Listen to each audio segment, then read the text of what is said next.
I remember the first time I confused pain for love after my abortion. And it wasn't in some dramatic movie scene. It was subtle, it was quiet, it was almost invisible, but it left a mark. He wasn't abusive, not in the way we usually define it. He never hit me, he didn't yell at me, he didn't cheat, but I constantly felt like I had to shrink myself to keep the peace. I'd leave conversations questioning my memory, apologizing for things I didn't do, and I thought love meant proving I was worth staying for. I found myself apologizing for things I didn't do. I found myself saying I was sorry for things I didn't do wrong. I'd bend, I'd twist, I'd make myself dumb down. I'd explain my heart over and over and over in the hope that this time he'd finally get it and finally love me back the way I needed. Interestingly enough, the more I gave, the more I lost myself. And I didn't see it at first because it all felt so familiar, like somehow I deserve this. Like my subconscious knew that I had committed what today I see as something wrong.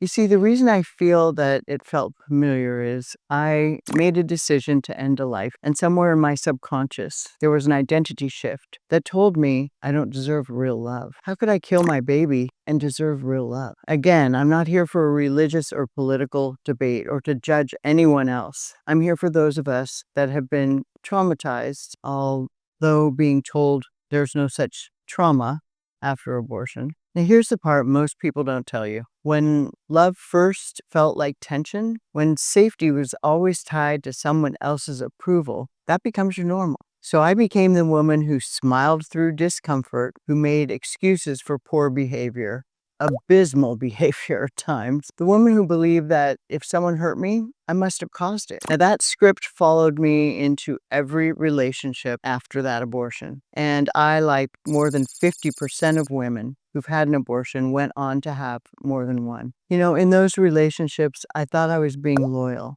forgiving, Christ-like even. But really, I was being afraid. Afraid that if I stood up for myself, I'd be abandoned. Afraid that if I said, this isn't okay, I'd end up alone. And afraid that if I stopped giving, no one would stay. You see, I didn't just abandon that baby when I had my abortion. And it wasn't just the death of a child. I abandoned myself, and it was the death of many hopes and dreams. Did I know it at the time? Absolutely not. In retrospect, I know it now. And that's why I'm here with you. Your dreams aren't dead. Anything you still have in your heart, God can give you the power to manifest. And I'm here to walk that path with you. This isn't the easiest conversation to have, as I shared earlier, and you're brave for still being here. And I salute you for that. So it took me years and some truly gut-wrenching nights to realize I wasn't choosing love. I was choosing familiarity and what my identity thought I deserved. Dr. Thema Bryant, a trauma psychologist and minister, once said, "You're not in love with him. You're in love with the hope that the pain will finally stop." That was it. I wasn't holding out for love, or I thought I was at the time, but I was waiting for the pattern to shift, for real love, for the cycle to finally land in peace, and for someone to break the script and love me the way I'd always longed to be loved. You see, I had left my first love.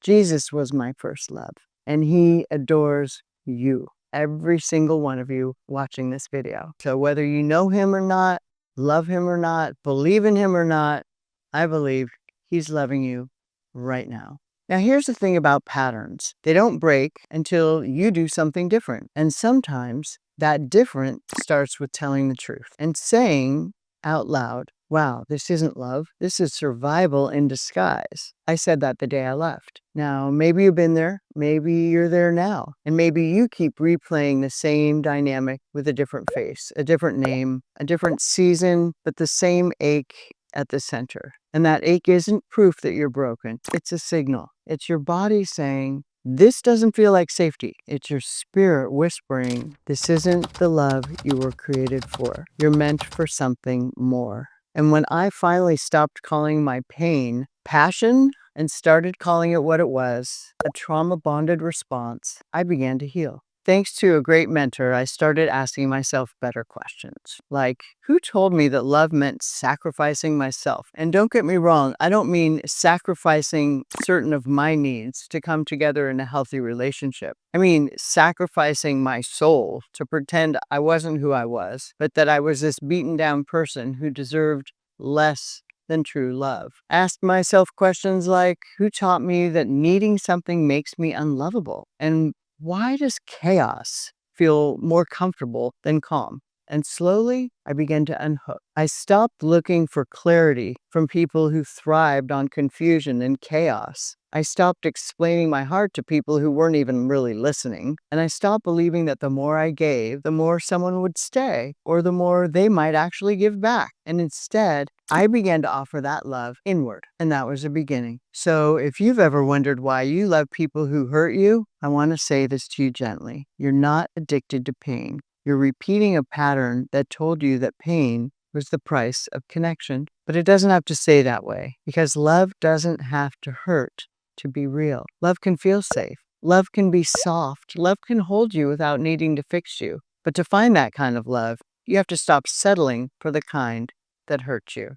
And that shift, it begins with your story. So what's your pattern? What version of love did you learn to accept? And are you ready to write a new one? And I hope you enjoyed this video. I'm so grateful you're here and hope that you join our community of fabulous, amazing, safe women. So I would love it if you would share your heart in the comments, and I'll do my best to respond. And in case no one told you today, remember, you're beloved.